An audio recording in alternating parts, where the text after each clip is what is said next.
Your brain is the most powerful weapon in the world.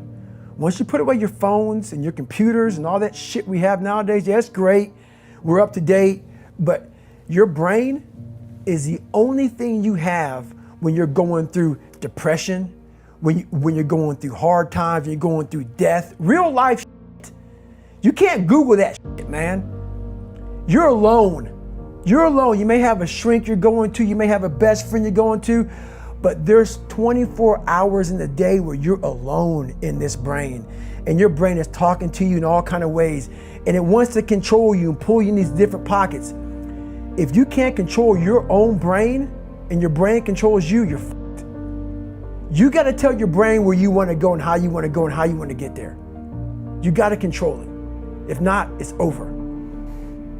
What existed for me was, okay, man, how am I going to fucking make this work? And all I knew back then was hard work. The only way anything gets accomplished. That's all I heard back in those days. You gotta work hard. You gotta work hard. I'm not getting I can't get this paragraph. I can't remember what the fuck this paragraph to pass this test to get in the military. Read it again. Still not getting it. Read it again. But if you're not getting it, write it out. And that's how I started learning. Okay, well, I gotta write out everything I do. And then write it out again, and write it out again. And guess what happened? I got it. I got it. I can't swim. I'm negative buoyant. Go back again. I can't swim. Go back again. Go back again. Go back again. I got it. I realized if I keep going back and going back and going back until the shit just becomes, your mind will say, fuck, okay, we're gonna figure it out, because he is not going to stop. It's not like I'm gonna try one more time. No, it's just like alarm clock goes off, boop, we're going back. I can't read right, we're going back. I gave myself no way out, and my mind realized that. They said, okay, we're gonna adapt and overcome now. Like a lot of people say, like when I say trying hard, your mind knows, man. It knows this guy's bullshitting me, man. This guy's lying. There's no truth behind it. When I was in Navy SEAL training, people go, how were you there for 18 months? The program was only 6 months long. You were in 3 hell weeks in 1 year. No one's ever done that. How did you do that? I talk about the new norm. When I lived in a $7 a month place when I was growing up for a short period of time, I loved it. I didn't know any different. That was my norm. Once we moved out of that place, we moved to a $236 a month place. I was like, I never want to go back to that little piece of shit. But if you go back to that $7 a month place and you realize this is where I live, this is all I got, your mind says, roger that, this is home. So when I was going through Navy SEAL training for 18 months and going back through all the hard parts over and over again, I told myself after the first time, I knew it was gonna be a long journey there. My body was breaking down. It was just how it was going on. I said, you know what, this is my new norm. So my mind said, it's like going to work. Like you go to work, you put your suit and tie on. I go into suffering every day. Every day, suffering, being broken, duct taping my feet up, stress fractures, shin splints, being broken. This is my new norm. And your mind says, if we're not broken, this ain't normal. We gotta be broken. So then your mind starts to get tougher and tougher. How did you run on broken feet? Broken shins. My mind knew this is how we operate. We're in Navy SEAL training. This is what we are. I became hell. And that became my new norm. I gave myself no way out. There was nothing outside these walls of hell. Nothing. I love God, but for a short period of time, I became the devil, because that was hell. I became the boss, the owner, the CEO of Navy SEAL training. That was my mindset. And that's how you get through things. You immerse yourself in wherever it is, and you become that. You become that and give yourself no way out. We all think we're trying hard, but what are you gauging that off of? Are you gauging off of, like I talked to this one kid the other day, college is kicking my ass. I said, what are you gauging that off of? I go, are you trying? He goes, yeah, I'm trying my ass off. I'm studying hard. I go, What do you gauge in trying hard off of? Well, in high school, I didn't have to try at all, and I made great grades. In college, I'm trying hard. You're trying hard compared to what you did in high school, which was it came easy to you. So your reality is something that you created off of something easy. So you trying hard is 2 hours of studying. I'm gonna tell you a difference in trying hard and trying hard. When I was 297 pounds and I was fat as hell trying to be a Navy SEAL, the scariest thing in the world to me, even to this day, was that could have been the rest of my life. I thought then I was trying hard. That's the scariest thing in the world. I thought then, 297 pound, working for Ecolab, spraying for cockroaches, making $1,000 a month. I thought that was me at my 100% potential.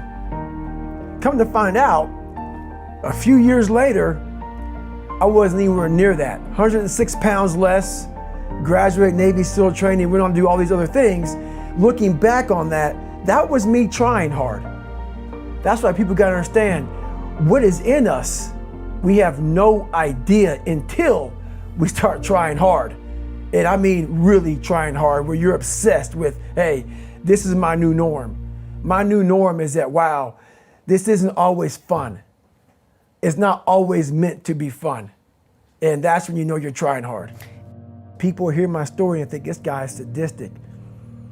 I realized how the brain works. I figured out how the brain works. I'm a scared kid, and that's what gives me so much power. I had no foundation, and I built this off of just researching the mind. The feeling you get is basically invincibility. You realize that you can't do it all the time.